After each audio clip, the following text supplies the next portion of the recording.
All right, welcome aboard. Shalom. Hopefully everybody's doing well.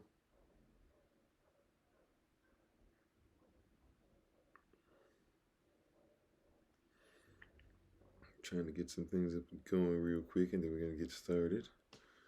Today we're going to talk about a very important topic. We're going to talk about some stuff with authority. We're going to talk about why there's some fights and different things that are still going on that are present all over the place, where people are fighting against each other based off of other things that people have told us about ourselves. We're excited, getting closer and closer to this Sunday where I'll finally be able to have some things back in order for the first time in quite some time, because I'll have time for the first time in quite some time. So we're excited about that as well. Trying to tie up loose ends on a lot of different things. And grateful and thankful to have everybody on, whether you're on YouTube, whether you're on TikTok, whether you're on the podcast. Hey, glory, amen. We're thankful and grateful for everybody who's coming in here. Come on in. We thank you for all the likes, all the gifts, all the people who are going to join the community. If you're first time with us, we're appreciative of you being on with us. If you're watching on YouTube or on the pod, or listening to the podcast, whether live or some other time, just look at the description box below to be able to find out how you can get in contact with us. Shalom, Minister Tamara. Just the Crown, how you doing? Shalom, Just Banks. Ransom, how you doing? Sister Beverly, hey, how are you doing? Just going to put this up real quick before we start, so you guys can, if you would like to, try and find a way to contact us and figure out how you can join the great things that we're doing over here. Mm-hmm.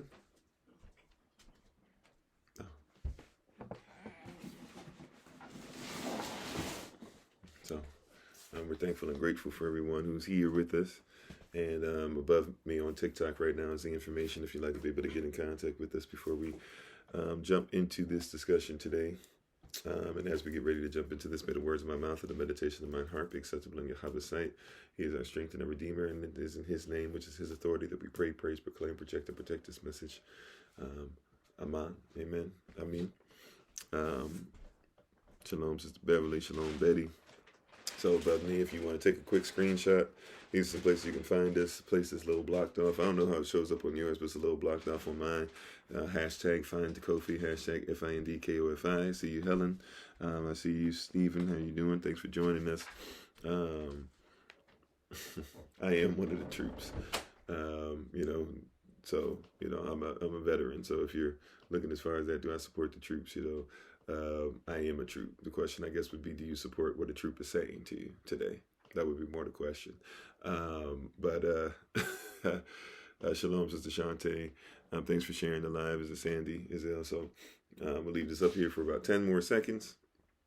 And then after we leave this up here, we'll go ahead and get into this. So take a screenshot, write it down.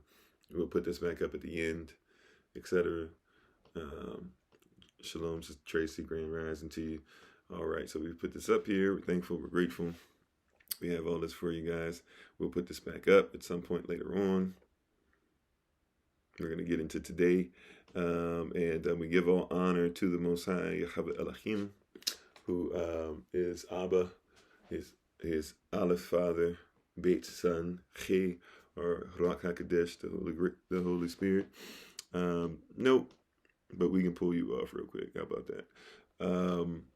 So we're thankful. We're grateful to everybody who's here with us. We're excited to be able to speak to everybody, whether you're a supporter, you're somebody who's here as an enemy, somebody here just disagree without listening, whatever the case might be. We're thankful and grateful for you all for being on. Thank you for taking time out. Obviously, I'm not that person. Thank you for being on, Tim, though. Appreciate you. Have a great day. Appreciate you. So we're going to talk today about who named you. Once again, we give all honor to the Most High. We give all honor to the Most High for my wife, the Honorable Maya, who lives a life that's able to be honored. We appreciate everything that she gives. You can follow her on TikTok, YouTube, and her website at Bloom and Flourish, not A-N-D, but the letter N, Bloom and Flourish. She's a herbalist, a healer, a chemist, a biologist by degree, by the way. Over a decade of healing experience and making sure that people are growing and becoming better spiritually, physically, emotionally. So we're going to speak on these things. Thank you so much for the love, Antonio, I believe it was. Thank you so much. So we want to speak on who named you this rising. Who named you? Now, those who are not familiar, we are very much so into etymology, so much into not redefining words, but making sure we go off of what words actually were defined as. And we want to make sure that we are dealing in actual defined things, actually things that were fine at one point, and then we deconstructed it, and then tried to redefine, right? Try to keep deconstructing it, because a lot of people keep changing what these things are. And yes, if you do have questions, comments, or concerns, if you're on TikTok, feel free to put them in the question mark box at the bottom. If you would like to join on the Kofi of 40 podcast, you have to have the Podbean app to join live. But if you would like to join us on the Kofi of 40 podcast, you can do so. And once you do so, you can actually make comments over there in the chat as well, or you can actually call in if you'd like to, and we can hear your voice, and you can tell us, what it is for a little bit or whatever. Oh, you need a hug? Well, can't hug you, but hopefully things are well, and hopefully this will embrace you and show love towards a lot of things. We want to talk about names of things. Name means authority. So anybody who's comprehends what a name is, or what something has been named, you comprehend what an authority it is. You say, what way do I address people that I first see? It depends on the person. Culturally, I guess I would say Boker Tov or Shalom. I might say to somebody else, Namaste, et cetera, et cetera. He said, does it matter the language the child learns first? Yes, because whatever language a child learns first, they accept the culture, right? So the only reason why you accept a lot of things that you accepted, it's hard to get out of things that you accept, or what? Because of a language, right? The name of the language means the culture it comes from, 9 times out of 10, right? There are exceptions to the rule, right? But for the most part, if you see a name of even a language, it tells you what? That the language represents a culture, represents a people. So if you speak English, there are people who are English, right? Now, really, they're not even what they think they are, because they have a lot of Roman stuff, Greco-Roman stuff. They have a lot of things that still come from different things that they used to do when they were actually Anglo, right? They were actually Anglo-Saxons that kind of melded the two together. There were different religious beliefs and all this stuff, but you're speaking English. You don't even speak Anglo or Inglo, so to speak. You speak English, kind of, sort of, right? Well, yes, even you can go to that, right? Who calls upon the name? Romans 10:13, right? That name would be Yashva, because Yashva actually literally means, the Shva part actually means to cry out, and Yah is short for Yahweh, or Yahweh, some people would say, or Jehovah, etc. So even in the name, there's authority. That's why you call upon that name. The word call there would actually be what people, if they want to go to the Greek terminology, would be kletos. So anybody who invites the authority, that's what that actually translates to. Anybody who invites the authority, right, of that name, right? Anybody who invites the authority of Yahweh. That's what that actually scripture interprets to, right? So a name of a culture, a name of being actually changes, what it is. And when people rename or redefine something, we have a problem with authority. And so a lot of people who are having problem with authority, problem with law, problem with a lot of different things, all you got to do is recognize and realize with the quickness that, hey, like, people are out there with names, messing things up with names, etc., right? Even Uncle Jimmy got himself in trouble because he's out here trying to speak a name to try and, apologetically do something that's unsound, which has come with ad hominem, right? So, a lot of people don't comprehend word usage and don't understand what's going on with the name, right? A lot of people don't comprehend what's going on with the name. Even a lot of people, what you name yourself on here, I can usually see, like, ooh, you got some issues. Somebody comes on here with the name, favorite cotton picker, right? There's a name There's going to be that's attached to that. That's an authority. I authorize you to think a certain way about me. I authorize you to move in a certain spirit. You know, I authorize you to treat me a certain way, right? I authorize you. I authorize you to do all types of stuff, right? And a lot of people don't comprehend the name. So we want to talk about what have people named you, not just your parents, but even in society, right? What name have you been given, right? What name have people been given? So people argue about names a lot. For example, what is the name, right? When somebody named somebody or a group of people white, what does that mean? When somebody named a group of people black or Negro, right? What does that mean? And we're about law too. So what do these things mean? Right? Thank you very much. I appreciate that. What does that name mean? What is this authority? When somebody authorizes something and names it, what do they mean?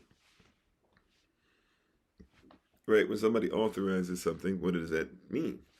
Well, you can say stereotype too, right? But a name is authority. You know, there's a reason why legally, for example, so watch this. I would never, when I'm doing the act of getting behind the wheel of a car and going from point A to point B, legally, I never would name that driving, right? Because to drive legally means that I can go, that I have to be under somebody's jurisdiction, right? However, if I go behind the vehicle and I say I'm traveling from one point to another, then that means legally I'm not under anybody's jurisdiction, right? That's an actual legal terminology, a name, right? Who named things? You got to start asking people who named these things and why did they name these things the way that they named them, right? Like who named these things? You see what I'm saying? You got to get into a position where you say, like, who named them? Why did they name them? Why have we gone along with these names? Think about some of the names that are even popular now, right? Like now, people are saying, I don't want to be Latino or Latina. They're saying, I want to be Latine, or let me be like Latinx, right? Put an X at the end of it because they're saying that that's authorized. The problem with this is that people who are in the LGBTQ community think that that's the name they came up with, when the reality is the government gave out that name, right? So that means that if the government gave out that name, but you're trying to fight against what you think the government's trying to do to you, you've already messed up because they put you in a box. And now you need to legally look up when you put on a piece of paper that you were Latine or Latinx or whatever. Not Latino, not Latina. What does that mean?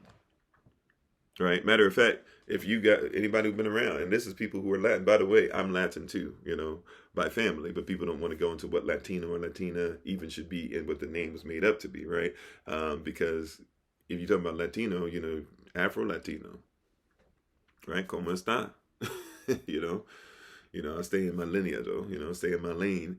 But, you know, at the end of the day, like, what does the name mean, right? What does the name actually mean? You know, what's a rose by any other name would still be a rose? No, it wouldn't, because it wouldn't be authorized to be a rose. People say these things, but we don't really comprehend what they are, right? Yeah, by definition, you could say a Haitian is a Latino, right? Because Dominican, Haitian, same people, even though they fight against each other, same people. But they have names there to be able to get you off. And if you don't comprehend what these names break down to, you'll be messed up. But people who were not Latino officially on paper, and nobody was out here calling themselves Latino in the 70s, 80s. In the 90s, you kind of heard rumbles of it, but not really. In the 2000s, that's when it was, oh yeah, I'm Latino. I'm Latino, papi. I'm Latina, mommy. No, don't call me black. I'm Latino. Don't call me Spanish. You know, I'm not Spanish. People call themselves Spanish. Well, Spanish, okay, if you got some Spanish blood in you, and a lot of people do. Okay, but Spanish is a culture, it's a name, right? Well, people say I don't like being called white. Okay, fine, right? But just understand what that is, where it came from. And if you're not gonna call yourself white, then the question is like, what is the culture that you bring? Because white means you're authorized to do something. So what are you authorizing yourself to do? Whatever you're gonna call yourself, what are you gonna authorize yourself to do? Well, you can say Spanish is a language. Spanish is a people. No, those people spoke a certain language, so a lot of people speak in other people's language, right? But just because, like, you know, you speak a language doesn't mean you have that language or you are those people, right? Okay, if you're German, if you're Indian, so we're talking Germanic, we're talking about Guten Tag and God and all that stuff. So God, that's a deity, right? So if you're German and you want to be of that ilk or whatever, and you're going to keep German culture, you got to always recognize certain things that come with German culture. There's great and there's evil, right? Like with a lot of culture, with any culture that exists nowadays. But people don't want to talk about the name, right? People don't want to talk about the name. People don't want to be honest about the authority. If somebody talks about, for example, what is it, what is the thing that they always want to talk about? Not misinterpretation, but misappropriation, cultural misappropriation. Okay, fine. Do you know about the culture? Right? Yep. If you want to talk about being Moorish, find out how to make sure that you're Moorish on paper. Right? You can do that legally, and that would actually give you a different kind of mindset and thought process. Thank you about the compliment on the voice, right? But there's a lot of different things that we're not being honest about. You said I don't disrespect authority. No, I'm just saying as far as name is what you're authorized. There's some authority that you probably should maybe not respect so much, depending on what your culture actually is, right? So like a lot of different stuff is speaking on. Well, the mind is not an illusion. A lot of people allow the mind to play in illusions, but the mind is very real. And that's the problem. A lot of us don't know how to deal with the mind in a real manner, right? You said you're talking government. Well, government, there's some things that I don't respect. The government that tells me I have to pay taxes, for example, and legally I don't have to, is something I don't respect. Why they're trying to get you and I to pay for something that's already paid for when they gave you your straw man, your birth certificate. They gave you a straw man, and they took that name and they authorized it to be something different than what it's supposed to be. Why would I respect that? Why would I teach people to respect that? Why would I teach people to make sure they keep living in that? Right? A name is an authority. Even think about the term African American. Right? African American. When did your people become an African American? Right? When did you actually, when did black people become African American? Right? Because we weren't African American when the country started. We weren't even considered to be human beings. It wasn't 3/5 of a human being. By the way, 3/5 compromise existed before they put black people in the 3/5 compromise to pay taxes on them, because they said they weren't actually people. They were actually property. So since they were just property, they only had to pay 3/5 tax. Right? We became African American when Jesse Jackson said it. Right? When Jesse Jackson was put up to it. Well, yeah, you could say civil rights movements of 60s, 70s, and then Jesse started saying it late 70s, early 80s, something like that, right? But we were not African American. You had magazines. Look at the magazine covers, right? You had Ebony magazine, right? You had Copper magazine. People forget that existed. I think before Ebony magazine. It looked just like Ebony magazine, right? You had different magazines out there that said what you were. Now, we were black. The word black, which is in different languages, right? So like the term even Negro. Why did the black people get called Negro? Not all blacks are African. I never said that they were. See what I'm saying? So somebody would try to name your argument for you. That's not my argument. As a matter of fact, you're talking to somebody who is Shui, so West African, who is Kemetic by blood, who it can talk from a place of being Moorish and all these things, but also you need to make sure that you recognize that I'm also Taino, right? That I'm also Cherokee. Before they want to say that we mixed with Cherokee, my people were Cherokee, right? My people were Taino. So, of course, we had no problem with being, I have no problem with being copper-colored, dark-skinned, considered to be black. Kemet, literally meaning black. Ethiopia, the land of the people who have burnt faces. That's what that translates to. At least in Greek it does, but they called themselves something very similar. Initially as Cush people. Cush translates to black. So when you talk about Moses marrying a Cush woman, you're talking about him marrying a black woman. That means that the black and Levites, even if you don't want to say they weren't originally black, which is a really weird argument, but okay, you have them coming together, right? You talk about the people in West, what we now call West United States of America and California. California is named after the Khalifa people came from Queen Khalifa, who they made a deity after she died, and they were black people. Look at how they painted themselves. Look at how Europeans painted them. Look at the original definition of an American. An American literally used to be defined before they changed it after that Boston Tea Party, and said, now we killed off all them, but now we're the Americans. We're going to fight the evil British, our family. We're going to fight them because we're breaking from them as family. We're divorcing them. And we're going to take on this new name, this new authority. We're going to call ourselves Americans. But before then, the definition of an American was what? A black, copper-colored native to America, to Turtle Island. That's the name, right? That's the name. No, I don't believe that all white people came from Esau, because if you believe that, then you don't believe in the Celtic people that came from Japhet or Japheth, right?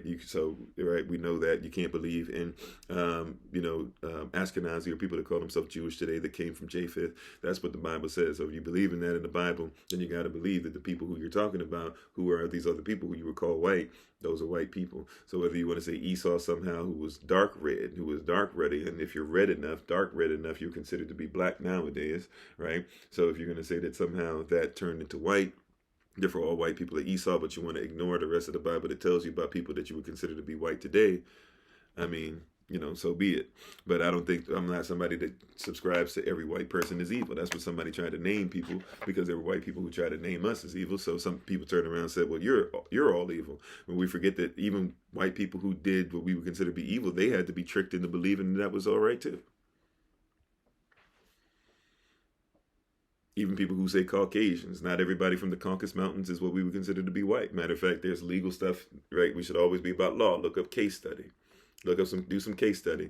There was a time in the United States of America, really the United States Corporation, where in the early 1900s they were trying to say, okay, everybody who's like what we consider to be white is white, right? Then the next thing you know, a Japanese person came up and was like, yo, okay, well, I'm as white as y'all. Shouldn't I be white? They said, oh no, time out.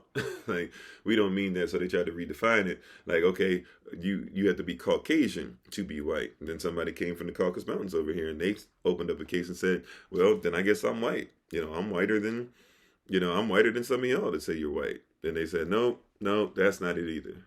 Right? And they changed it. So you got to comprehend, like, all these terms we're using, people keep giving us these names.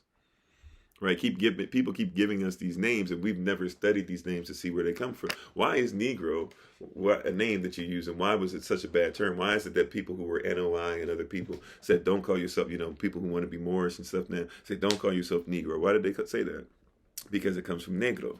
Negro means black. That's all it means, is black. But Spanish people didn't like negros, or blacks, or black people considered to be black. Why? Because black people from the 700s to the late 1400s, and if you go back and you look at Carthaginian rule for 1,000 plus years, they ruled over either Spanish tribes or tribes that then became Spain later on. So when you have thousands of years of reign over people, and people wanted to be over you, and they disliked you because you were over them, now you become evil to them.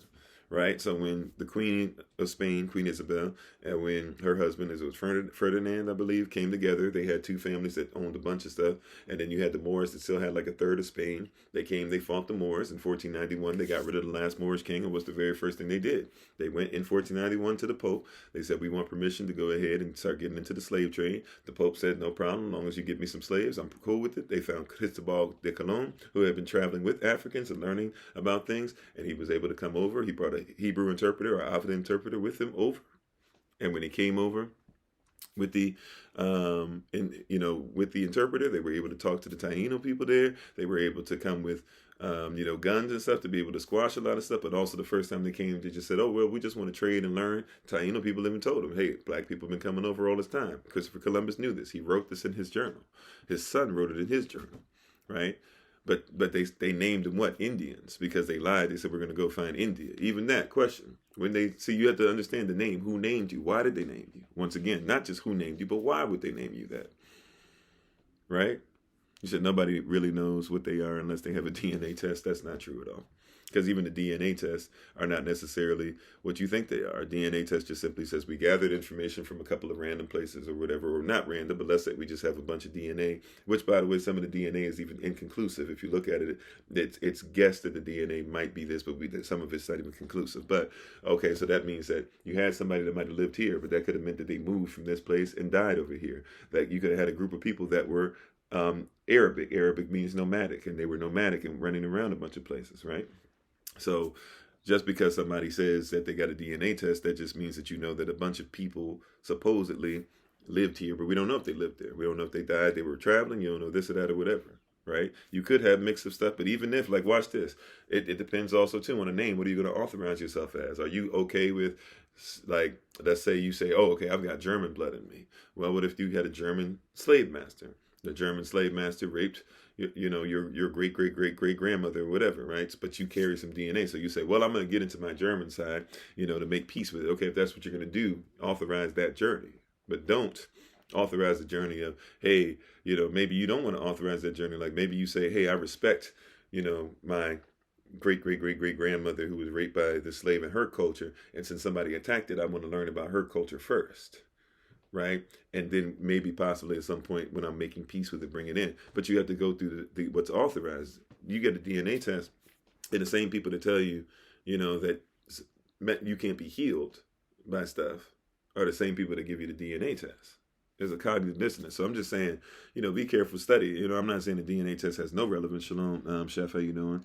Shalom, Christina, how you doing? I'm not saying it has no relevance, but I'm just saying, why are we going off of what everybody else has to name? Are you saying until a DNA test names me? Like, I know where my people come from.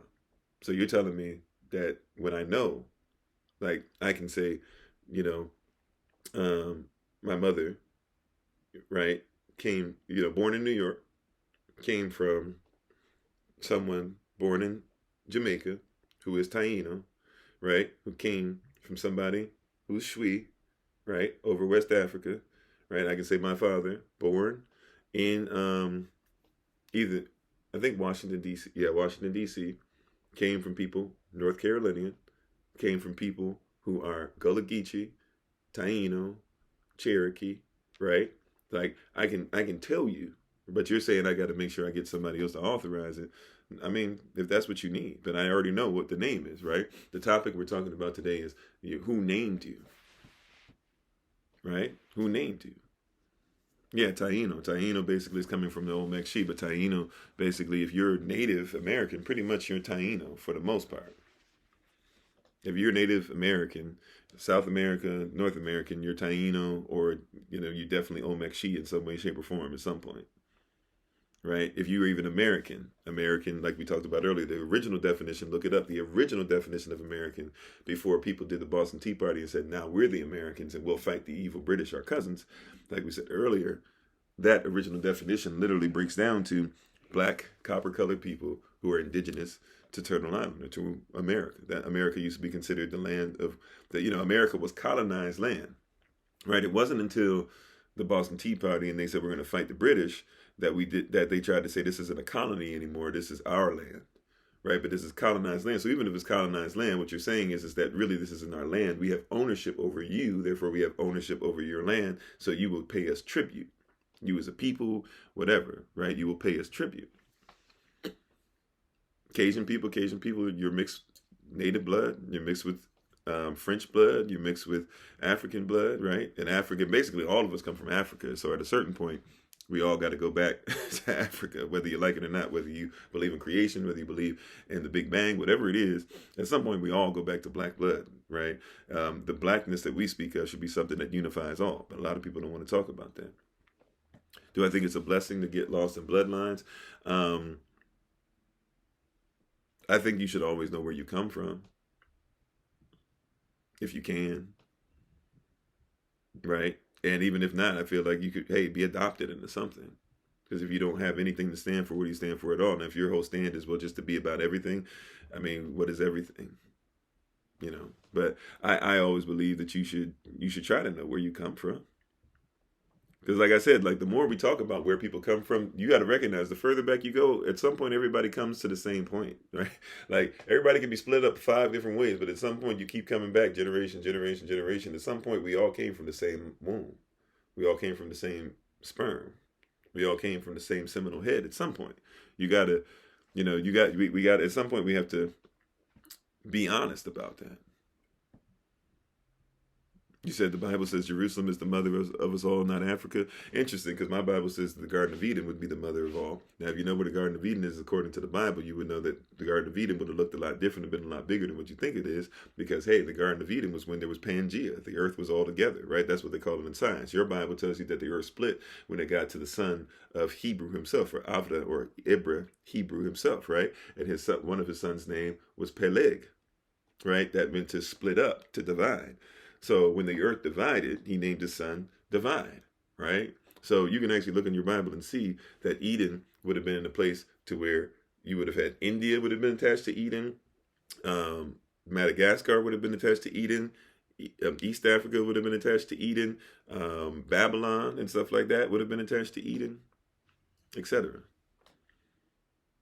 You said chapter and book. Look at Genesis. I believe it's Genesis chapter 5 if you want to go through the bloodlines. Start looking at Genesis chapter 5. It's really about a shit, right? It'd be about a shit, hey, but we'll say Genesis 5 since that's the language that many people speak. Go look at Genesis chapter 5 and look up what it's saying, right? As far as that, and you'll be able to find it out, okay? But everything was attached. And really, if you technically want to go Garden of Eden actually stretched all the way over to part of South America too, because South America would have been attached. But anyways, if you want to talk about just the detachment of stuff, look at the bloodlines, look at what each name did. We actually did this. It's actually on our podcast. We had it on the original YouTube site before World Health Organization didn't like what we were talking about with how to be able to buy food, and they said we were lying. They took that down. So we'll eventually at some point get back to it. We're actually doing our Bible study every Monday in the Rising. We have an early riser Bible study before our 8:00 a.m. Eastern or New York time session. We get together on Zoom, right? All you need to do, if you want the link, DM us, get in contact with us, text us at the number that we put at the beginning, or you can find it at the end when we post it back up, and you can listen in on that. We're going to go in a lot deeper than we will when we bring this back to everybody in these sessions, because the early rising sessions, we want to be a blessing to those that want to press forward and get up a little earlier with us, right? At the end of the day, though, this is in your Bible. So when you're talking about Jerusalem is the mother of all, or whatever, that you think that literally means that everybody came from. Now, if you're talking about context, then the mother of all Israel, in a sense, yes. But once again, I'm gonna tread lightly on that, because I'm gonna be honest with you. I want to make sure I read the context before we go a little deeper into that, right? Somebody said Galatians chapter 4 verse 26. You better read it and read it now. Is this supposed to disprove? I think I already know what we're talking about, but let me just read it to make sure I'm accurate. Okay. Galatians chapter 4, verse 26. So you can go ahead and say, but Jerusalem, which is above, is free, which is the mother of us all. Right. Okay. So verse 22, for it is written that Abraham had 2 sons, right? The one by a bondmaid, the other by a free woman. Right. So that's the context. We're not talking about the whole world. Who are we starting with? Abraham. Right? That means we're going towards a certain people, right? We're not talking about the whole earth, correct? All right, so let's keep on going, right? But he who was the bondwoman, right, was born after the flesh. He of the free woman was by a promise. So the bondwoman would have been who? That would have been Hagar. The free woman would have been Sarah, right? Or Sarai at that point, right? Before she became Sarah, right? Okay, so let's keep on going. Which things of all are an allegory? For these are the 2 covenants. The one from Mount Sinai, which gendereth to bondage, which is Agar, right? For this Agar is Mount Sinai in Arabia, right? We're talking about 2 different people, 2 different sons, and answereth to Jerusalem, which it now is, right? So that really should be answering to Jerusalem, which is the free, because Ishmael, in this sense, is talking about is the bond. He is bound because he was born to the slave woman, or to the bondwoman, or to the indentured servant, right? Right? That we would, in modern times, we call her slave, but really was indentured servitude. Well, she is bound, and so is her son, because her son was born through the woman that was bound, right? But what does it say? But Jerusalem, which is above, right? Jerusalem, which is above, is free. Why was it above? Because Ishmael is where the problem. Ishmael was the bond, right? But Isaac was the promise. He was free. He was through Sarah, right? So Israel therefore, comes through who? Comes through Isaac, who came through who? Who came through Sarah, which means that all of Israel, if you're talking about Jerusalem specifically, which is what Paul's talking about, it says what? That she is the mother of us all, Israel all. It's not talking about the world, it says Israel, correct? Right? Correct? So, for it is written, to further prove it, Paul says, for it is written, he's going to the scrolls, rejoice, thou barren that bearest not, break forth and cry, thou that travellest not, for the desolate hath many more children than she which hath an husband. Okay, now we, brethren, as Isaac was, are the children of promise. So if you're talking about Israel specifically, then yeah, we can go there. But I wasn't talking about Israel altogether, right? You got to have it in context. We don't want just facts. We don't just want context. We need contextual facts. See, so somebody trying to say everybody was born in Jerusalem. No, that's not what the Bible says. The Bible doesn't say that at all, and it doesn't have any cognitive dissonance there.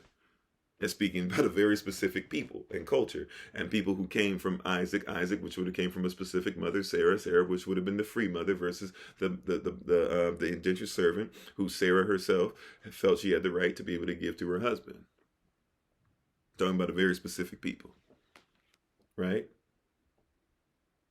So now he flips it, if you want to keep going contextually, right? See, what people are trying to name things, and people are trying to get one scripture to be able to go ahead and say a name, right?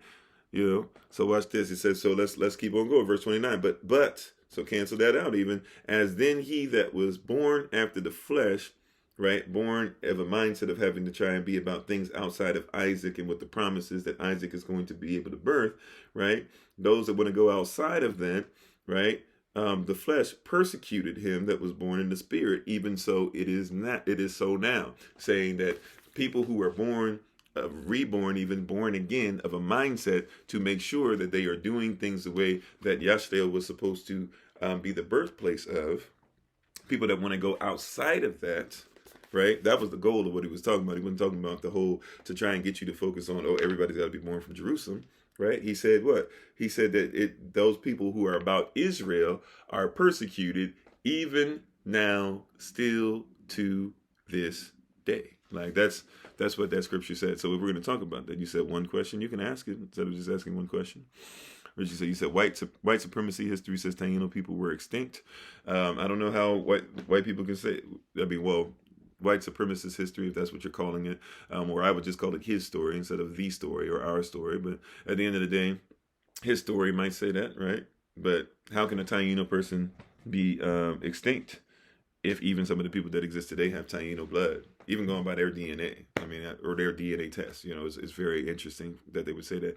You said, did Native Americans kill off Taino? No. Taino people are where Native Americans come from. So if there's Native tribes, there obviously were Native tribes who fought each other. Excuse me, and if there was a Native tribe that killed off another Native tribe, they would have been killing each other, which is terrible. You said, why were we called a color crayon? Color? Because before crayons existed, color existed. The color crayons are named off of things that existed. Like if there's rose color, that's because somebody saw a rose and said, we'll call that rose.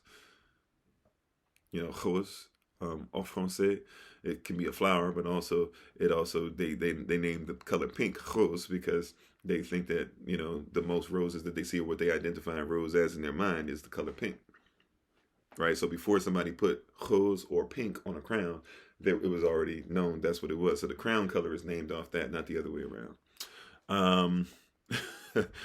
You know, you said, how can you find where you came from? Study. Now, if you want information on that, we can talk about that at a different time, but study. I don't know about the sisters of Pleiades. I'm just be honest. I really don't know. So I can't speak on that. Why such contention in Israel? You're talking about the physical place people call Israel, or you're talking about with Israelites? That's two different questions. But yeah, you ask your questions. We'll try to get them in the question mark box as much as we can. You said, Shalom, Kofi, can I speak on Adam and Eve if others, TH? I don't know what if others TH means. You have to give me more information. You said, I'm a rose, and I date not a rose, but tulip. If I am a rose, and I date not a rose, but tulip, is that like Jews and Gentiles? If I'm a rose, and I date not a rose but a tulip. Well, as far as Israel and Gentile, first of all, Gentile is a people. They had a certain belief system, but don't think that Gentile just means non-believer.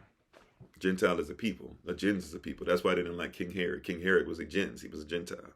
He came from a bloodline that was very similar, if not the same. I believe it was the same, matter of fact, as your third and fourth Roman emperors. They put their own family member on the throne of Israel. So people didn't like King Herod. King Herod tried to appease the people, and he tried to, basically he got the Pharisees, Sadducees, and scribes to sell out. When he basically built the temple and stuff, and they started like bowing down to him and giving him all types of stuff and giving him love rather than the Most High. You said, were there more people than just Adam and Eve? Yeah. Yeah, we actually teach that. We haven't gotten into that. We'll get into that, especially our early rise of Bible study, and then we'll bring that back since it doesn't exist on YouTube again right now at this moment. We're working on at some point, hopefully getting that back. But until we have a chance to do that, I would just say yes. Like, look at it. It tells you that male and female were both created. Then it goes back and talks about a specific male who was made outside of the garden. And then it talks about that he was put inside the garden. But a lot of people get lost on that. So I'll leave that there for now. So give us another example of name/authority. Okay, well, United States versus United States of America, two different authorities. If somebody says, I'm part of the United States, you're saying you're part of a corporation made up in 14th Amendment made in 1866, corporation made in 1871. If you're saying that you're part of the United States of America, you're saying you're part of 50 different countries that are united together to make sure that they protect the people. Therefore, you're under two different jurisdictions. One says that you have to give into a social security number that by law is not even legally supposed to be used as identification. One says that you have to go by your straw man, which is why when you show up to court, you were never under trial. It is your straw man that is under trial. One says that we can try to use you as a slave by contract, which constitutionally is more concrete than the Constitution itself. Therefore, you have to know things like UCC 1-308, which used to be UCC 1-207. Right, different things like that. That's why you pay taxes when technically you're not supposed to pay taxes, especially if you're free. Matter of fact, instead of getting a W-2, W-4, W-9, 1099, all these other different things you sign off on, you should make sure you have a W-8BEN, but you have to make sure first you're a citizen of the United States of America and not a citizen of the United States. That's name, that's authority. So every time you sign something and it says, are you a citizen of the United States? It's saying, like, are you a corporative? Are you part of the corporation? Are you owned? And you sign yes. You check off yes. UCC 1-308. Some of this stuff I can't go into deep on, especially because some people try to cancel this out or whatever and say that we're talking about stuff. So we have to do a lot of this stuff on Zoom and different classes that we present outside of here. But this is reality. Like there's a lot of stuff that's out here that it's a name. People say examples of name or authority. Here's an example of a name or authority that people don't like. Why do you call Yashua Jesus? Emmanuel's more acceptable than Jesus. Why are you against Yashua? Yashua literally means to cry out to the Most High. That's why Romans 10:13, like we said earlier, anyone who cries out to the Most High, to Yahweh, they shall be saved. Saved, sozo, to have relationship with, to live in that relationship. That's a name. But people go by Yesus, not even realizing that the Bible tells you when Yesus or Yesu, or what you now call Jesus, because the letter J didn't exist back then. So Yesus or Yesu, which actually if you look in the 1611 King James Version and original version, you will see that they still use IESUS because they don't have a letter J. The reason they use that, it says in the Bible, when he was on the cross, above him Pontius Pilate, who didn't want anything to do with him. Remember, he washed his hands. He said, I'm done with y'all. He said, pour the water on my hands. I'm going to wash my hands in front of you guys. I'm going to tell you it's yours. I tried to give you Barabbas that you do whatever. I tried to beat him in front of you mercilessly just to be like, hey, like, I punished him enough. You guys said, no, give us Barabbas. He said, okay, I wash my hands. I know this is a king. Matter of fact, I know like there's some kind of God in him. I don't understand how to describe it. He's half man. He's half Zeus. He's a demigod. So what do? Put his real name up in Hebrew, Yashua, King of the Hebrews, right?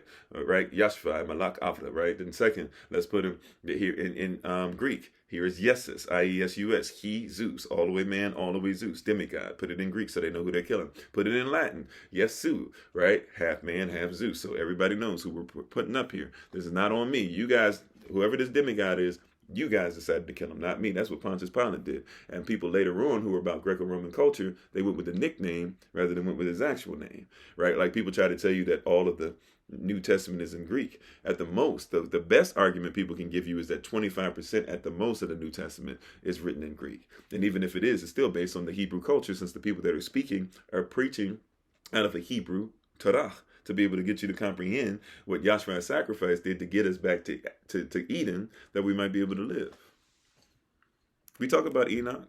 Matter of fact, we're way behind. We're supposed to have an Enoch series out on my son's YouTube channel for the children to be able to watch. So I'm going to have to find out what's going on with that. I just haven't had time. Next week, a lot of stuff that I just haven't had time to address, and some things that I have been waiting on help for, and some things I just haven't had time to do, in all honesty, because we're trying to do stuff behind the scenes for our land and different things we're trying to come about for next year and everything. But yeah, we don't mind talking about Enoch. We've taught about Enoch. That's been pulled down off the YouTube channel too. That's something else we're going to have to go back over again. Right? 3 names on the cross. Go look it up. It says, put his name, Yahshua, in Hebrew, put name in Greek, put a name in Latin. So everybody knows. Because even back then, just like today, people were losing themselves. People were losing their culture. Some people didn't even speak Alpha as much as they spoke Greek or spoke Latin, because they were trying to be more Roman, right, than they were trying to be Israel. Right? So, there's a lot. Oh, thanks for that. Kofi for president. I could never run for president. President means I'd have to be a servant to the United States corporation. I'd rather be a master of the corporation than be a servant to it. But I appreciate the sentiment, though. Said, how do you separate from the corporation? You separate from the corporation by changing your status. Change your status by changing your passport. If you want to learn how to do that, we can go ahead and do that one-on-one, or we can go ahead and do that in class, right? However, when I'm going through that, that's really going to be more of a class situation. And that's something where we need to make sure you comprehend. And I need to talk to you about some things, because people who go through this process can also mess up this process for others, because a lot of people do this stuff for dastardly means to get out of stuff, rather than just to make sure that they're a sovereign. A true sovereign is okay with you living your life. Just let me live mine. Right? So some of this information we don't give out because they'll try to cancel us. Also, too, some of this information we won't give out because, in all honesty, you can't trust everybody with this. That's why Yahshua said in Matthew chapter 13, right, when he's talking about sowing the seed and all that stuff, and then his disciples said, why do you always speak to us in parables? He said, I speak to you guys in parables. It comes off as coded because some of this stuff is coded. Everything I speak is not for everybody, because not everybody's trying to be in the kingdom. So some people are going to mess this stuff up. Some people are going to use this against you. Some people are going to be, that's why Matthew chapter 5, verse 20 says, you better know the law better than the scribes and the Pharisees. Why? Because the scribes and the Pharisees who write the law, they were perverting it to be able to tell everybody that they were less than, and that they had to follow them rather than follow the Most High, because they were greater than. Not greater than the Most High, but greater than what they thought about themselves.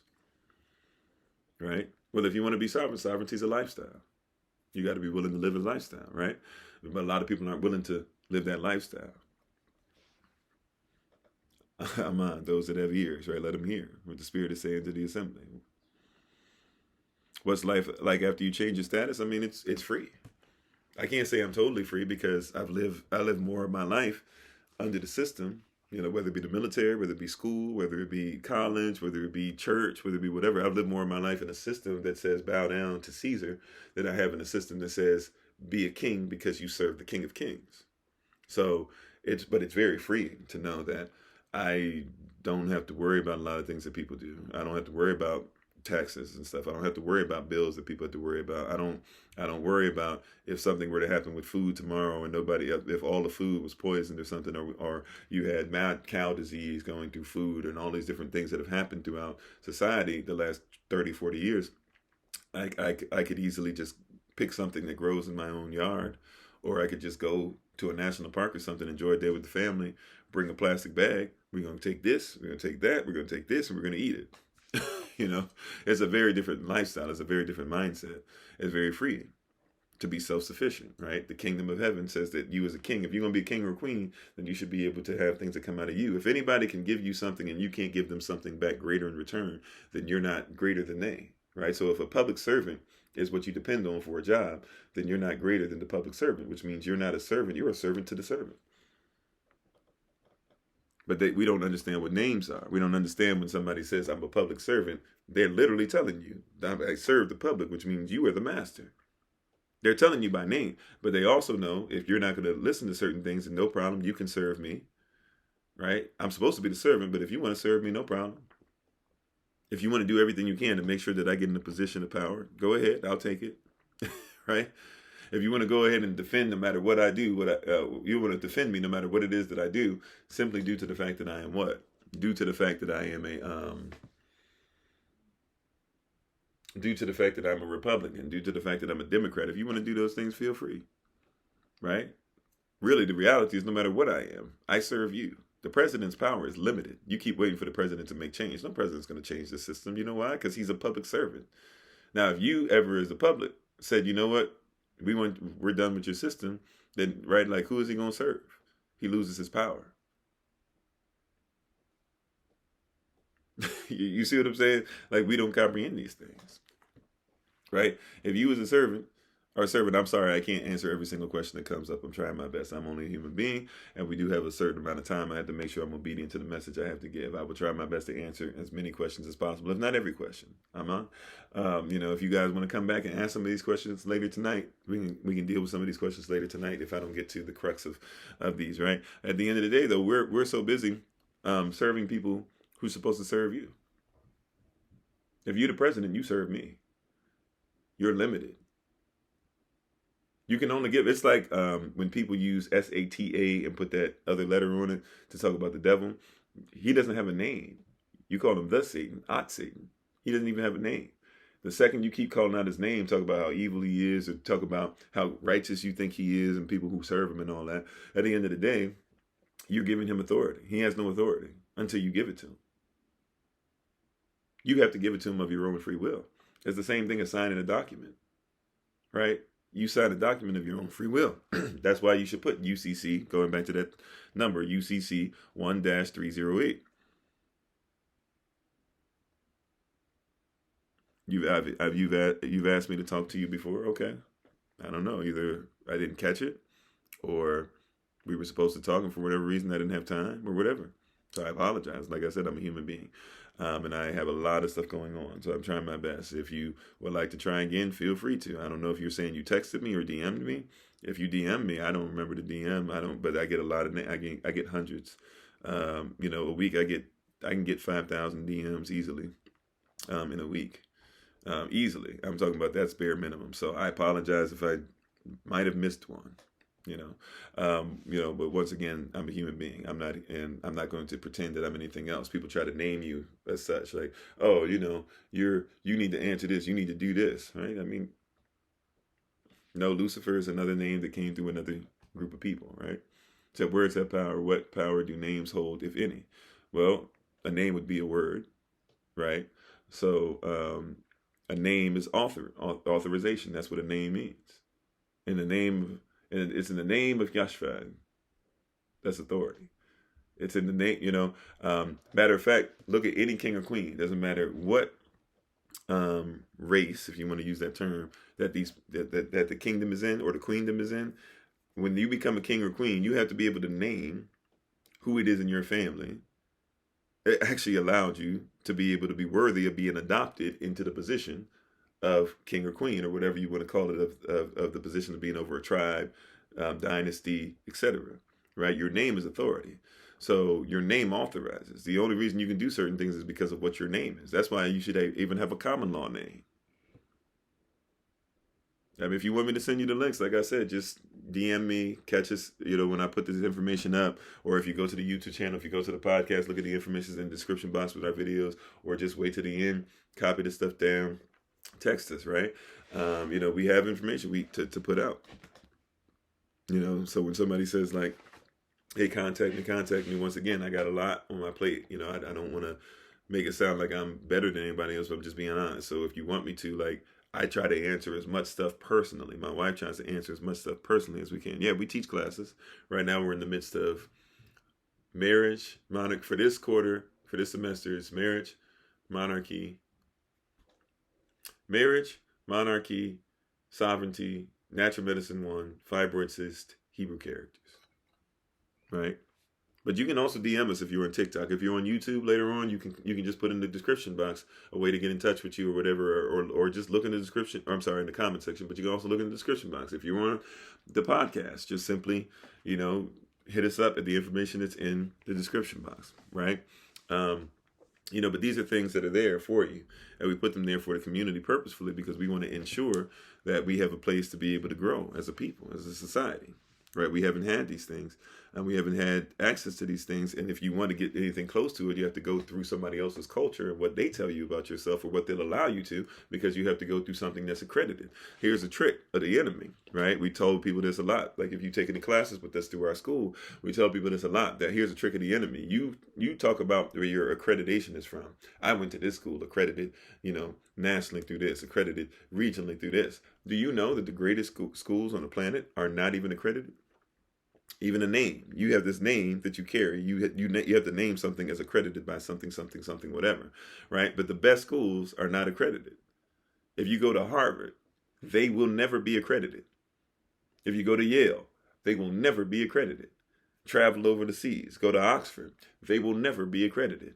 The first universities, like in Timbuktu, and then the Moors brought stuff over to Spain, and 13 other universities in Europe, and universities over in Asia, university over in America, stuff like that. Even go over to Berkeley and stuff like that. The best colleges will never be accredited. They don't want that name. They don't want that regional title. They don't want that national title. They don't want those names over them. You know why? Because in order to have that name over them, you have to be authorized by those, and they teach at such a high level that in order to be authorized, named as accredited, they would have to do what? They would have to bring their standard down. So anybody going to an accredited school is actually going somewhere where your standard has to be brought down so that you can be in control by the private corporations that actually tell the schools what to teach. Right? That's some of the just keeping it real for you. Like that's what's going on. A lot of people are sitting there, they want to put that name on it. So I went to this school, here's the name. I went to this HBCU. Who is it accredited by? That's the question. Whose name had to be on it in order for them to be able to teach you what they teach you? We don't think about that, right? Who is naming these things? Whose name had to be on feminism? Who named it? Feminism. Whose name had to be on, right?